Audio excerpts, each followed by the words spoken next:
Bro, uku kwezi kwa kabiri turi gusoza hari ibintu twagakwiriye gusiga.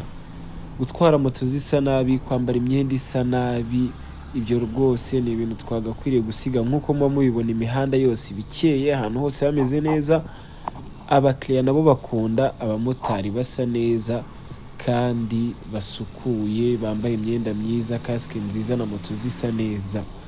So rero niba utarajya muri The Ben Ugeshi Cosmetics ngo baguhe za sabune zikesha zikica ama microbe, baguhe ya parfum witera umugenzi akagenda yishimye, ugatera no muri kasike, ngo baguhe za simoni usiga kuri moto igasigara irabagirana, warasigaye. Uku kwezi kwa gatatu gutangirane nawe no kugura izi product, cyangwa se kuba wajyayo moto yawe bakayicapurisha ikabisa neza.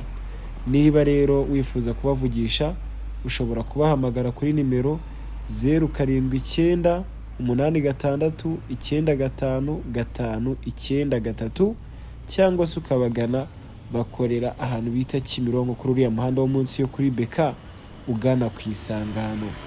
Duse neza, twubahisha akazi kacu, tugahesha ishema abantu nabo batwubahe. Thank you so much. Mugane kuri The Ben Ugeshi Cosmetics.